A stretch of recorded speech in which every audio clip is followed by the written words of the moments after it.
Okay, before I get started, I just want to say a big thank you to all of my customers. Anyone that has bought one of the rear sight bases or the hand guards or even the smaller accessories like the charging handle, the lug rail, things like that. So I've sold about 100 of these sight bases now with very minimal complaints, a few install issues with customers, but we got it all figured out.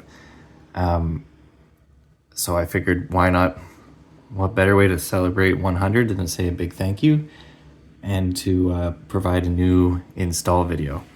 The ones I will be selling now, I have learned some things, of course. This is the Gen 2 version. It's pretty much identical, except you've got your rear notch so that you can use it as iron sights.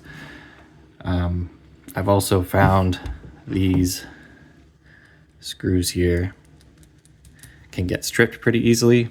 I also now provide a smaller thumb screw. The other one was quite large. This one is a lot smaller. So I will be providing extras of these M3 by 20 millimeter machine screws. If you ever need more than the replacements, than the extras I give, that's what they are. They're a wafer head M3 by 20 millimeter. I'm also going to be providing extras of the small set screws because they're pretty small and they can get lost. The set screws are all M4 size. Updated video. My previous video, I had already installed that specific sight base many times in my SKS, so it kind of went in pretty easy. A lot easier than most people would have. So I got a fresh one here. We're just gonna put a fresh one in. You can see more of a better example of what it will actually look like. Your first step will be punching out the pin that is sometimes inside the sight base here. You'll have to look to see if you have one. I don't have mine back in because I threw it out. It's completely useless. You don't need it. So once you get it out, just toss it. It serves absolutely no purpose. Step 2, we'll be actually taking the rear sight off. I'm gonna put this on here. We're gonna hit it downwards and backwards. We need to try to get the little sides out of here. So punch it backwards and down with a hammer and it'll come out. The cloth is to stop it from flying across the room. That's off. Okay, next step is taking out the leaf spring. Just trying to not block the camera. Yeah, there's your leaf spring. Where's it? Right there. Next step, actually installing the rear sight base. You're gonna sit it in here like this. Charging handle pulled back. We're trying to get this little tail here in here where the leaf spring was. As you notice, I can put this in, I can pull it.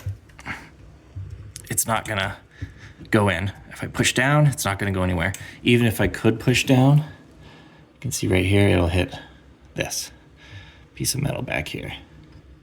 So it can't go down. So the first thing we have to do is knock it back. We're gonna put a cloth on the front just to protect the finish. We'll hit it with a hammer a little bit.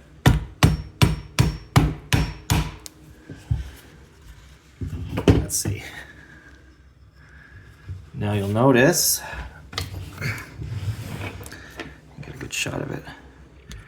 Right there. Like this. Put it like this. Right here, you can see everything's black and it's dark, so kind of hard to tell, but it can now move downwards. It has moved back enough that I can now push it down. So I will be doing that. I'm gonna smack it down.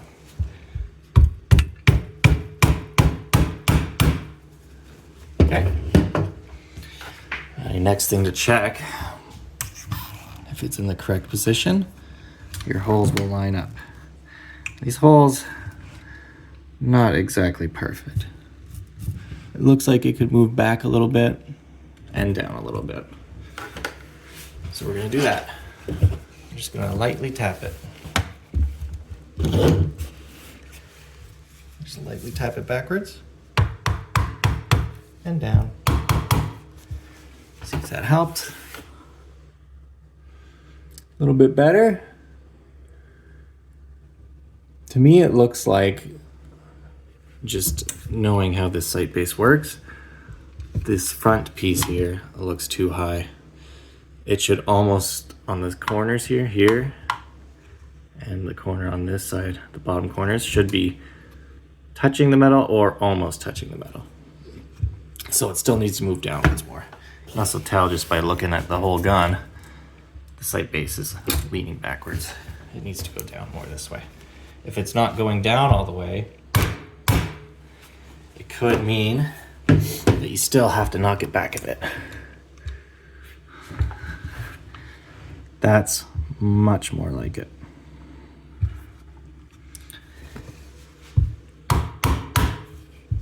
You can do what you like. I'm gonna keep trying to knock it back and down. I want it as close as possible. That looks pretty much perfect right there. Remember how that looks. Like I said, the corners are basically touching the metal.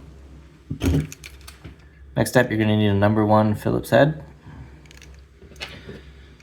You're gonna take your M3x20.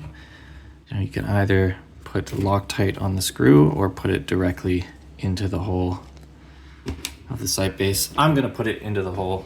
I'm just gonna turn my gun sideways like this. As you can see, it has gone through the hole.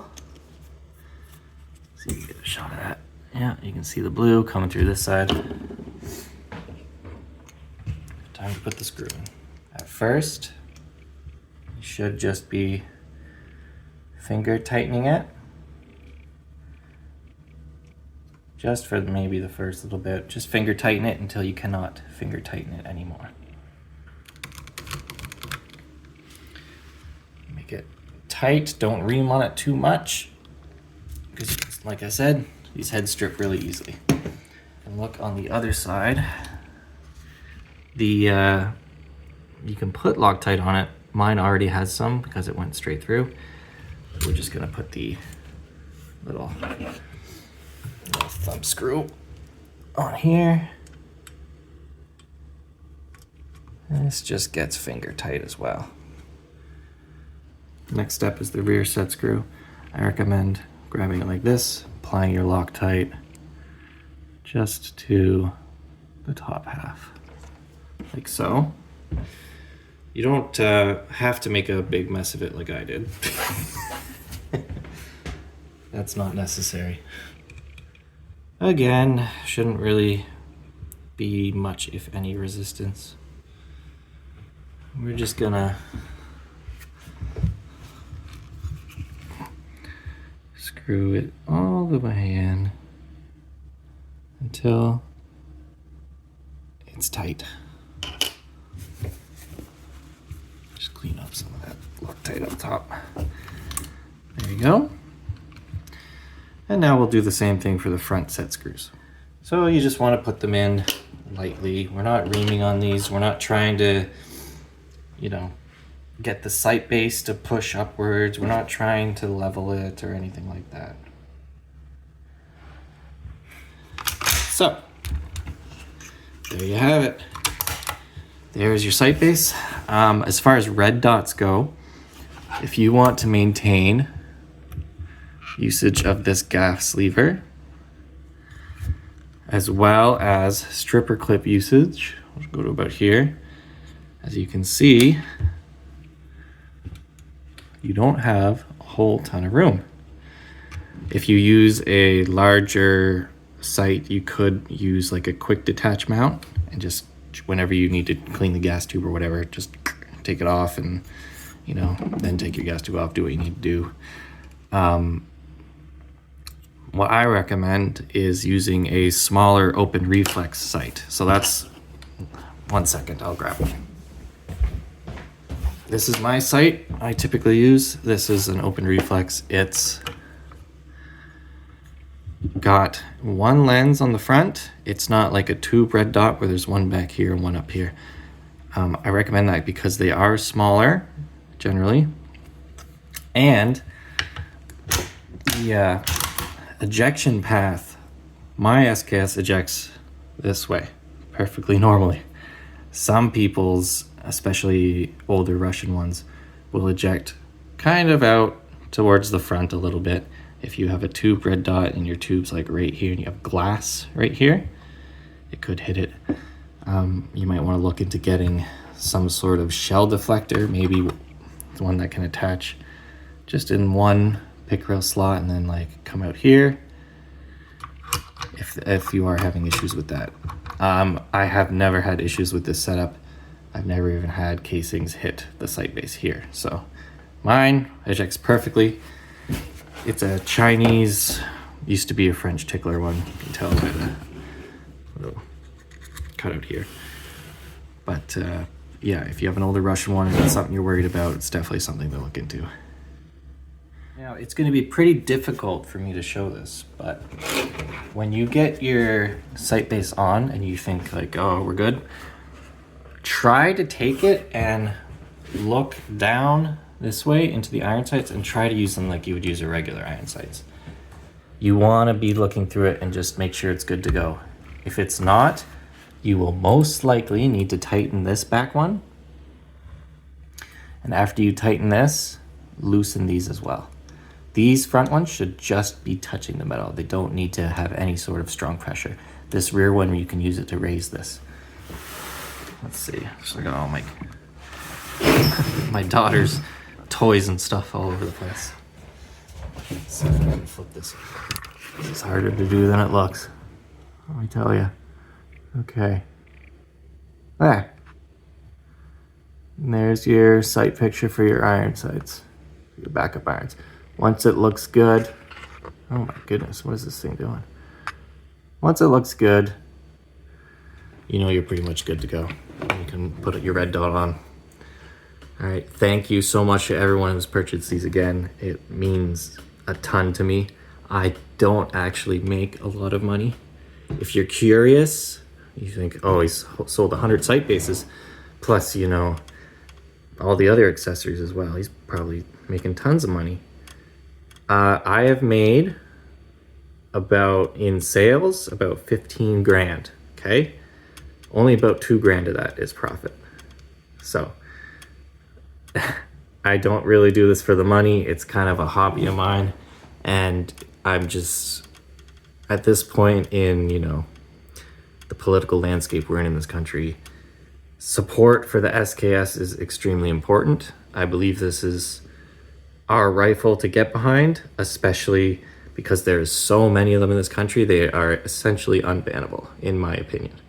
Even if they get banned, they're not banned. They're not going to come take them. So I will pretty much always be making this stuff, even if the SKS somehow gets banned. I will keep making accessories for it.